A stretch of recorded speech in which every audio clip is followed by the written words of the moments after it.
now.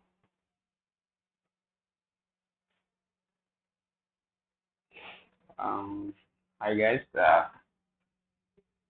this is Mani Krishna, TechLifeTalks community. Welcome. Today we are going to watch Sophos EndPoint Protection. So let me log in first. మనం just ఈ Sophos end explore చేద్దాం ఈరోజు. So before that మీరు trial version అనేది కూడా మీరు వేసుకోవచ్చు ఇక్కడ. Sophos end trial version we're going to check that Sophos end trial version. This is my password, okay. And in Sophos ki like endpoint central ki access ki there is a 2MF security method ఉంటుంది.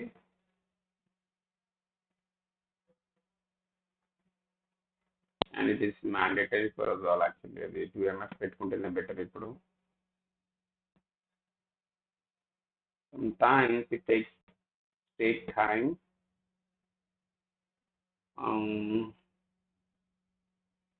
Yeah, see there. We got some, but I think there is a little bit of slow server. నాకు already message వచ్చేసిందండి ఇక్కడ security code వచ్చింది. I'm going to enter this security code. This 26728 multi-factor authentication పెట్టుకోవడం better. యాక్చువల్గా మొబైల్లో వచ్చింది. So this continuing this will start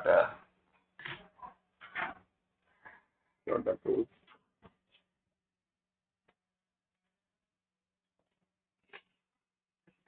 This is called Sophos Central Dashboard. Let's explore to the endpoint section.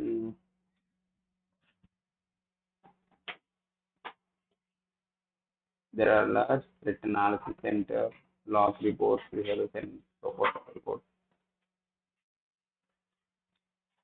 So we are going to explore the endpoint section. I have added a endpoint name desktop. So we can see here the logs and reports. There's the data loss prevention. Okay. And what are the types of reports we can generate from here? For example, from the endpoint protection computer, this is the malware and POS log, peripherals, what are the blogger applications we have and load applications. In the entire endpoint protection scenario. And there is also data loss DLP policy violated. If someone is violating the policies or somebody is any activities triggered by the data loss prevention, we can have a report and log here. And there is also Windows firewall. So the Windows firewall, we have to configure the Windows. We have to indicate the Windows firewall to the central.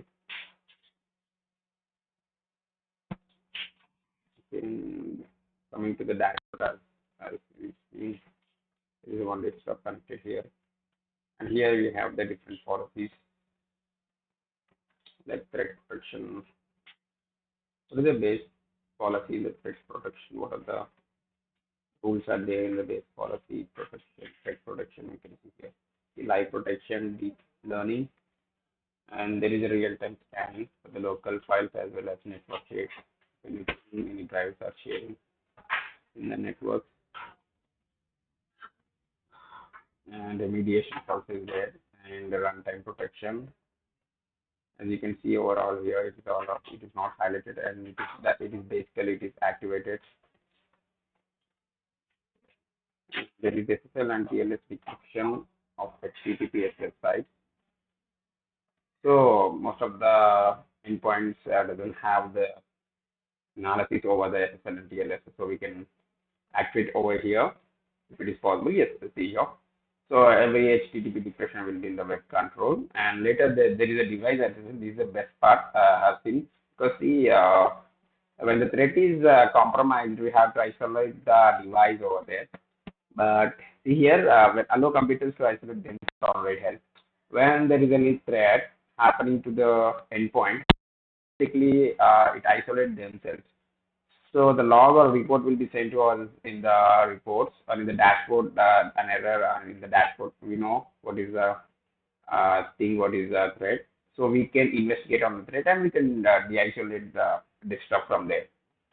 So before seeing and before isolating from the administrator, it is better to isolate themselves because it is not going to spread any like any malware or anything.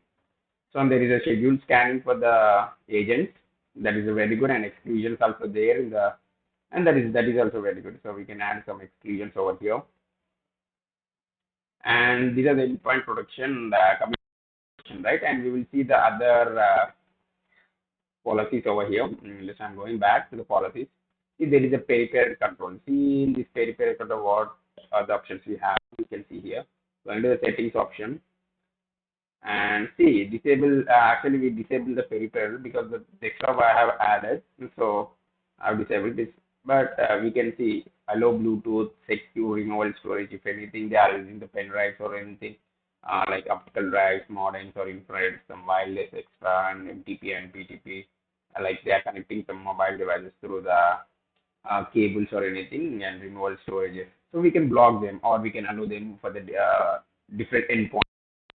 That is a good option, as we all know. And there is also an option that desktop messaging when they are using some peripheral control, like they're trying to attach a removal storage. We can we can put a message on them like don't use and not to be used or anything. So these are the notifications we can give in the policies. That is a good, okay, it is very good. Let's come back to the policies again and we'll go to the application controls. See, what are the applications needed to be controlled in the premises of the client? Let's see. Yeah, you can see over here. See, detection options are available. That's good. And when users access the different control applications, so we can allow what are the applications to be allowed and what are the applications does not be allowed. We can give them, and there is also a desktop messaging when they are if they detect anything. Any uncontrolled we didn't give any allow to that particular application if they are using some particular application which is not given permission to use them, so that it can detect and it can show us.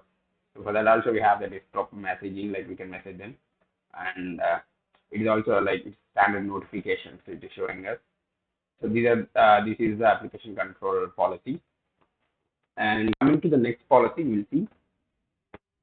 This is a DLP policy. We all know about the DLP, right? Data loss prevention.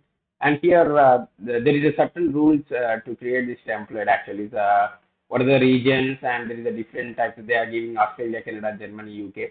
So we have to select over the region and what are the templates are needed to be selected. So for example, see here I was selecting the Canada.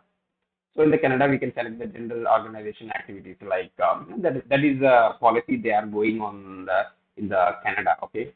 If it is nothing, we can go to the Australia and there some other Australian general organization activities.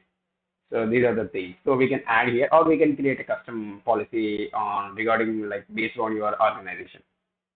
So and this is the DLP. So right now I'm policy I'm going to off.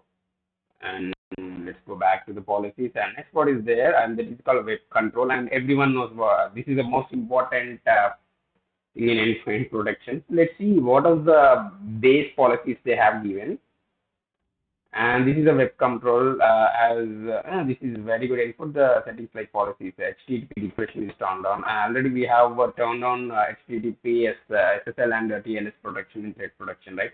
So it is controlling through that. So here there is an additional security policy block risky downloads, or we can also view like what is their advertisements, categories, risky file type. We can give that detailed information which is blocked to be okay. See, there is different types of files. That's nice. So we can also give these different types of files over here. And later, what is the acceptable web usage? Keep it clean. We can have to keep it clean. Like yes. Social networking, adult content or something they are using some for some other, so it is better to block and everything. Yes, the content will be blocked in the endpoint itself. So while we are blocking these all the things in the endpoint, see most of the traffic will be blocked there itself, and we can like we can eliminate some of the threats or some of security measures over there, and we can eliminate some of the threats basically and protect against the data loss. Allow data sharing. I have kept the allow data sharing, but if it is there, see for example, downloads are available web messages. So downloads are not allowed. We can also simply we can like see let me specify. We can go into the let me specify and we can block those downloads over here. And let me tell you, and the log web control events and everything log site control.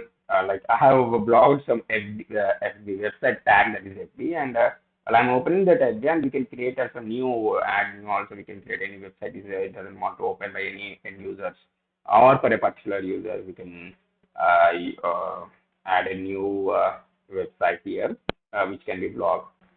So these are the policies in web control. Let's go back and let's coming to the another one. And these are the user management. Let's see user management policy. Yes, schedule update. Basically, it belongs to the operating systems or anything like, and also it's product updates because like some of the basic important patches are not to be done by the administrator sometimes. So we can remotely schedule or we can remotely do that and we can remotely schedule updates for the endpoint like agent for the agent, Sophos agent as well as the operating systems or anything. So we will look into that clearly. It's not an issue. We will look into that and we can give the timing. So that's good. And this is update cache and Sophos update cache user specific and see if it is assigned for any different to this particular policy. So it will directly Sophos instead of Sophos, the computers will directly update the cache over there and they will start working on updates. So this is a policy of update management. Let's go back and we'll see the other policy, what is there in the base policy. Yes, coming to the basic policy Windows firewall. See, when coming to the firewall, so for endpoint, we have to integrate the firewall. So while we are integrating the firewall, the most of the firewall logs and everything will be from the endpoint protection. It will be shared between the endpoint and the firewall. Okay. See here, Windows group policy settings may affect some of our yes, okay. Endpoints will report firewall status to Sophos Central itself. Or else we can monitor and configure the native profiles if it is okay. What are the domain controls we have? We can for what are the private controls and what are the public networks we have. So inbound connection, these are the mainly inbound connection because it is taking inbound connections only because it is the endpoint dashboard, right? So these are the dashboard present in the endpoints and these are the policies. That's I'm very satisfied. Yeah, okay. We can manage easily in the endpoint protection. It's not an issue. Next, coming to the settings here. So we have the different settings over here in the administration as well as general and as well as endpoint protection also. See live responses, data lake uploads, and as well as controllers. And DLTs also. There is certain rules, like I said before, there is a DLT certain rules like it's in the Canada or in somewhere else. We can also create for our region with different policies. And according to the organization also, we can create the different policies. So these are the things we can cover over in the endpoint protection. This is called Sophos Central Endpoint Protection. So these are the things we can turn and we can see here in the administration. There is a directory service like supervising the users, devices, and groups within the Sophos Central itself. And the role management like administration, what are the administration roles to be given?